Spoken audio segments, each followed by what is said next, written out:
Welcome दोस्तों, स्वागत है। तो देखिए, एक कोड मैंने आपको इसका कराया था इंग्लिश मीडियम में। एक क्लास में आपको इन कोर्सेज के अंदर प्रोवाइड कर रहा हूँ फिलहाल के लिए। फिर भी यदि आपको लगता है कि कोई डाउट आपका बच जाता है तो आप क्या कर सकते हैं, पूछ सकते हैं। फिलहाल के लिए यदि हम देखें तो आपको दिखाई देगा कि जो समाज शास्त्र है इसके अंदर हम क्या पढ़ रहे हैं, समाज शास्त्र, समाज का अध्ययन। पूरी सोशियोलॉजी ऑनर्स की सीरीज है। तो समाज शास्त्र में ढेर सारी रिसर्च की जाती है, ढेर सारे क्या किए जाते हैं, अनुसंधान जिन्हें आप कहते हैं। समाज शास्त्र के अंदर ढेर सारा अनुसंधान किया जाता है और जब हम अनुसंधान करते हैं, रिसर्च करते हैं, तो ढेर सारी विधियां हैं, ढेर सारे मेथड्स हैं रिसर्च करने को लेकर। कौन कौन से टॉपिक्स हैं इंपॉर्टेंट है। सबसे पहला तो मैं आपको रिसर्च का एक मेथड पढ़ाऊंगा जिसे हम एक्सपेरिमेंटल रिसर्च या फिर प्रायोगिक शोध कहते हैं। गुणात्मक और मात्रात्मक शोध में क्या अंतर होता है। अब देखिए, जो शोध वर्ड आपको शायद ना पता हो, रिसर्च हो, अनुसंधान हो या फिर शोध हो, इन तीनों का मीनिंग क्या होता है दोस्त, तीनों का मीनिंग एक ही होता है। शोध की तैयारी में आईसीटी का क्या इस्तेमाल है दोस्त, तो आपको ये भी बताना पड़ेगा यहां पर कि जो आईसीटी है, इंफॉर्मेशन एंड कम्युनिकेशन टेक्नोलॉजी है, इसका यूज क्या है, आपको ये बताना पड़ेगा। एथनो पद्धति क्या है, ये भी आपको बतानी पड़ेगी इसमें कि एथनो पद्धति क्या है। और समाज शास्त्र में दुर्खिम का क्या दृष्टिकोण है। लेकिन समाज शास्त्र के अंदर दृष्टिकोण तो हम पढ़ चुके हैं भाई, रिसर्च के बारे में है ना। समाज शास्त्र के अंदर रिसर्च के बारे में, खोज के बारे में, शोध के बारे में क्या कहते हैं दुर्खिम साहब। तो लगभग आप देखेंगे सभी टॉपिक्स इस रिसर्च के आसपास ही घूम रहे हैं, इसलिए इस विषय का नाम यहां पर रखा गया है समाज शास्त्रीय शोध, आप कह सकते हैं sociological research methods. English medium की इसकी क्लास हो चुकी है, प्लेलिस्ट सेक्शन में आप जाएंगे आपको मिल जाएगी। यदि आपको इसका पूरा बैच चाहिए तो आप क्या कर सकते हैं, हमारे एजुचक्र एप्लीकेशन पे जा सकते हैं। फिलहाल के लिए समझिए प्रायोगिक शोध को। प्रायोगिक शोध एक ऐसे प्रकार की रिसर्च होती है जहां पे रिसर्च करने वाला जो शोधकर्ता होता है वो एक या अधिक चरों को, इंडिपेंडेंट वेरिएबल्स में परिवर्तन को क्या करते हैं, ऑब्जर्व करते हैं और ये देखते हैं कि अन्य डिपेंडेंट वेरिएबल पर उसका क्या प्रभाव पड़ता है। ये बिल्कुल ऐसा सा जैसे मैंने आपको इंग्लिश मीडियम की क्लास में भी बताया था कि यहां पर कोई ए मुद्दा है और बी वो है जिस पर उसका इफेक्ट पड़ रहा है। तो ए को इस तरीके से ऑब्जर्व किया जाएगा ताकि हम ये जान सकें कि ए का बी के ऊपर क्या इफेक्ट पड़ रहा है। ए का बी के ऊपर क्या इफेक्ट पड़ रहा है, इसको जानने के लिए हम क्या करते हैं, रिसर्च करते हैं। एग्जाम्पल के लिए ए यहां पर क्या है, कोई एजुकेशनल प्रोग्राम है। ए है यहां पर कोई एजुकेशनल प्रोग्राम और बी यहां पर कोई कम्युनिटी है, फॉर एग्जाम्पल के लिए गर्ल्स है ना, गर्ल्स है या फिर रूरल एरिया है, ग्रामीण क्षेत्र है कोई, ठीक है। तो इस एजुकेशन प्रोग्राम का गर्ल्स कम्युनिटी पर या फिर रूरल एरिया पर क्या इफेक्ट पड़ा है, इसको समझना, इसको लेकर आप कहेंगे स्टडी करना, इसे हम एक्सपेरिमेंटल स्टडी कहते हैं, यानी एक्सपेरिमेंट के माध्यम से स्टडी करना। इसमें क्या होता है, कंट्रोल्ड एनवायरनमेंट होता है जहां शोधकर्ता बाहरी कारकों को नियंत्रित करके कारण और प्रभाव को जानने की कोशिश करता है कि कोई चीज क्यों हो रही है। अब मान लीजिए हमें पता चला कि गर्ल्स का लिटरेसी रेट बहुत ज्यादा नीचे है, जबकि हमने तो एजुकेशन प्रोग्राम चलाया था, तो हम क्या करेंगे, फिर इसका कारण जानने की कोशिश करेंगे और प्रभाव हमें दिख गया कि लिटरेसी रेट क्या है, नीचे है। तो जहां पर कारण और प्रभाव को जानने की कोशिश की जाती है, ऐसे मेथड को हम क्या कहते हैं, प्रायोगिक शोध विधि कहते हैं। इसमें क्या होता है, दो प्रकार के समूह होते हैं। एक प्रयोगात्मक समूह जिसमें परिवर्तन क्या होता है, जिसका उपचार नहीं होता, जो उपचार कर रहा होता है। मतलब सिर्फ इतना सा है, मान लीजिए जैसे फॉर एग्जांपल के लिए मैंने अभी आपसे कहा कोई एजुकेशन प्रोग्राम गर्ल्स के लिए चलाया गया और चलाया किसने, गवर्नमेंट ने चलाया। तो अपने आप यहां पर दो ग्रुप बन गए, एक गर्ल्स का ग्रुप है, एक गवर्नमेंट का। अब यहां पर जो प्रयोगात्मक समूह होगा वो कौन होगा, जो करवा रहा है रिसर्च को, और जिसके ऊपर रिसर्च हो रही है ना, वो कौन हो जाएगा आपका, वो हो जाएगा जिस पर प्रभाव पड़ रहा है। इतना सा आपको समझना, दो प्रकार के समूह होते हैं, बिल्कुल ऐसा सा है, एक डॉक्टर होगा, एक पेशेंट होगा। डॉक्टर इलाज करने वाला होगा और पेशेंट जिसका इलाज हो रहा होगा। ये एक्सपेरिमेंट मेथड है। इसके अलावा रिसर्च दो प्रकार की होती है, एक होती है आपकी क्वालिटेटिव रिसर्च, एक होती है आपकी क्वांटिटेटिव रिसर्च। बात समझ में आई या नहीं आई, आप कहेंगे बिल्कुल सर।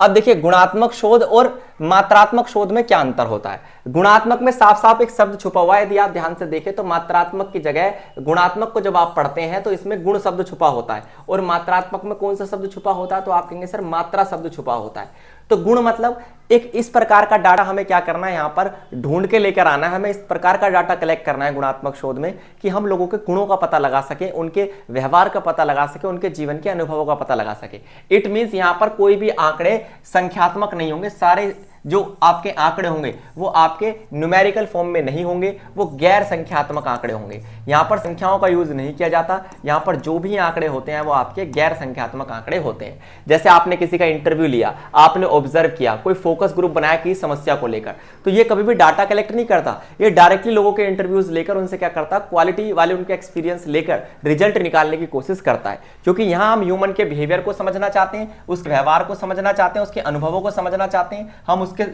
कोई भी घटना यदि घटी है उसके बारे में जानना चाहते हैं। जस्ट एग्जांपल के लिए मान लीजिए 2013 के अंदर क्या हुआ था, 2013 के अंदर उत्तराखंड में बाढ़ आई थी। तो हम ये देखना चाहते हैं, आज के समय में देखना चाहते हैं क्या उस बाढ़ का प्रभाव आज तक लोगों के जीवन शैली पर है, क्या आज भी लोग उस बाढ़ से उभर पाए या नहीं उभर पाए। लगभग 12 साल हो चुके हैं इस बाढ़ को आए, 10-12 साल, लेकिन क्या आज भी ऐसा कुछ है। तो हम वहां जाकर लोगों के अनुभव समझना चाहते हैं कि 2013 में उन्हें कैसा फील हुआ था जब उनका घर बार सब उजड़ गया था और आज वो कैसा फील कर रहे हैं। तो ये कौन सा डाटा होगा आपका, ये आपका गुणात्मक शोध का डाटा होगा। और याद रखिए गुणात्मक शोध से जो डाटा आता है उसे हम क्या कहते हैं, गुणात्मक आंकड़े कहते हैं दोस्त। क्या कहते हैं, गुणात्मक आंकड़े, क्वालिटेटिव डेटा। क्लियर। अब कैसे कर सकते हैं इसे कलेक्ट, भाई आप इंटरव्यू ले सकते हैं। एथनोग्राफीज, एथनोग्राफीज का क्या मतलब होता है कि हम लोगों के व्यवहार का अध्ययन करें और उन्हें क्या करें, बायज्जत नोट करें। रिजल्ट सिर्फ इतना सा निकलता है कि आप यहां पर थ्योरी जनरेट कर सकते हैं, है ना भाई। लोग एक्सपीरियंस आपको पता है तो जनरलाइज थ्योरी आप यहां पर सोशियोलॉजी की जनरेट कर सकते हैं। लेकिन मात्रात्मक शोध की बात करें तो ये पूरी तरीके से सिर्फ और सिर्फ डाटा पर क्या होता है, डिपेंडेंट होता है। यहां पर फोकस की जाती है किसी समस्या का कारण और परिणाम जानने की। यहां पर अनुभवों, व्यवहारों या फिर गुणों की बात नहीं की जाती, यहां पर इफेक्ट की बात नहीं की जाती। यहां पर देखा जाता है कोई समस्या का क्या कारण है, क्या प्रभाव है। फॉर एग्जाम्पल यही एग्जाम्पल है। और अब हम अनुभव नहीं पूछना चाह रहे, अब हम क्या पूछना चाह रहे हैं कि बताइए इस बाढ़ के कारण आपके जीवन में क्या क्या क्या पड़े, प्रभाव पड़े। कारण तो हमें पता है बाढ़ है, प्रभाव क्या क्या पड़े उनको हम लिस्ट करना चाहते हैं बाय द डेटा। हमने देखा इतने लोगों के घर उजड़ गए, इतने लोगों का व्यवसाय छिन गया, इतने लाखों करोड़ों रुपए की संपत्ति का नुकसान हुआ, एक व्यक्ति का इतना नुकसान हुआ, कितने लोग बेघर हो गए, कितने लोगों को प्रवास करना पड़ा। तो सबका एक न्यूमेरिकल डाटा जो है उसको कलेक्ट करना क्या कहलाएगा, आपका क्वांटिटेटिव रिसर्च। इसमें सर्वे किया जाता है, एक्सपेरिमेंट किया जाता है और आप देखिए जितने भी स्टैटिकल मेथड हैं वो सब इसके अंदर क्या होते हैं, इस्तेमाल किए जाते हैं। ठीक, लेकिन खास बात यह अगर यहां पर थ्योरी बनती है तो यहां पर थ्योरी क्या किया जाता है, चेक किया जाता है, सत्यापित किया जाता है, उसकी वैलिडिटी चेक की जाती है कि जो थ्योरी पहले बनाई गई थी, है ना, लोगों का इंटरव्यू लेकर जो हमने थ्योरी बनाई थी कि वास्तव में लोगों का नुकसान हुआ है, क्या वास्तव में हुआ था या नहीं हुआ था, तो थ्योरी सही थी या फिर थ्योरी गलत थी, इस चीज को प्रूफ करने के लिए हम क्या करते हैं, क्वांटिटेटिव रिसर्च करवाते हैं। क्लियर। तो ये दो प्रकार की रिसर्च होती है और इन्हीं के बेसिस पर क्या होता है, दो प्रकार के डाटा भी हमारे पास होते हैं, एक गुणात्मक डाटा होता है, एक मात्रात्मक डाटा होता है। अब देखिए शोध की तैयारी में आईसीटी का क्या यूज है। जब भी हम मान लीजिए रिसर्च के लिए क्या कर रहे हैं, प्रिपरेशन कर रहे हैं, तो आईसीटी यानी इंफॉर्मेशन कम्युनिकेशन टेक्नोलॉजी, इसके अंदर सब कुछ आता है जो थ्रू इंटरनेट चलता है। फॉर एग्जाम्पल के लिए आपका मोबाइल फोन हो गया, लैपटॉप हो गया, टैबलेट हो गया। आज के समय कोई रिसर्च, कोई सर्वे होता है तो आप देखिए वो कोई फॉर्म या फिर पेन पेपर से नहीं करते हैं, उनके पास टैबलेट होता है, गूगल फॉर्म्स होते हैं, उसी के माध्यम से वो क्या करते हैं, चीजों को फिल करते हैं और डाटा को कलेक्ट कर लेते हैं।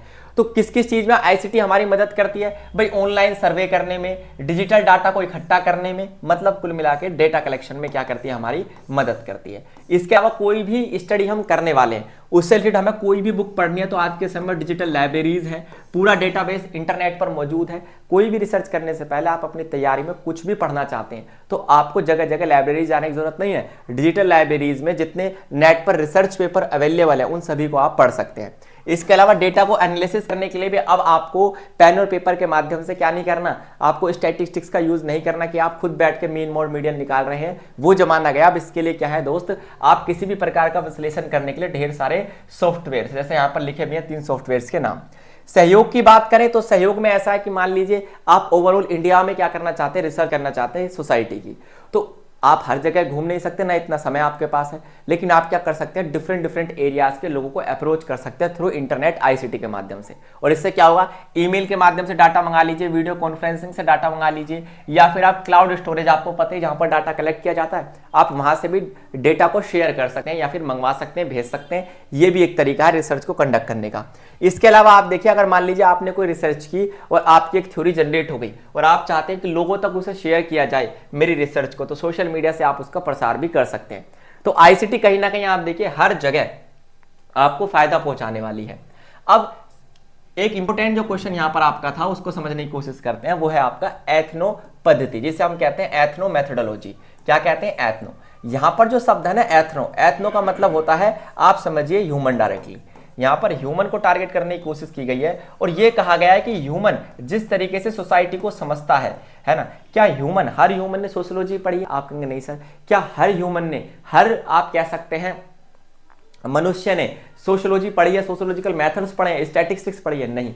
पर वो कैसे समाज के बारे में एक अंडरस्टैंडिंग क्रिएट कर लेते हैं, वो कैसे समाज को बेहतर तरीके से समझ लेते हैं? आप कहेंगे सर वो उनके पास अपने रोजमर्रा के कुछ काम ऐसे होते हैं जिनसे वो सामाजिक व्यवस्था को समझ पाते हैं। इसे ही एथनोमेथोडोलॉजी कहा जाता है, जहां पर यह पढ़ा जाता है कि लोग अपने रोजमर्रा के कामों और इंटरेक्शन के माध्यम से सामाजिक व्यवस्था को कैसे उत्पन्न करते हैं और कैसे समझते हैं। हम सोसाइटी को कैसे समझते हैं, जनरल लोग, सामान्य लोग सोसाइटी को कैसे समझते हैं, इसे एथनोमेथोडोलॉजी कहा जाता है। इसे हार्लोड साहब ने क्या किया था, विकसित किया था, जिसमें उन्होंने कहा कि सामाजिक संरचनाओं को उनके रोजमर्रा के अनुभवों के माध्यम से समझने की कोशिश करना।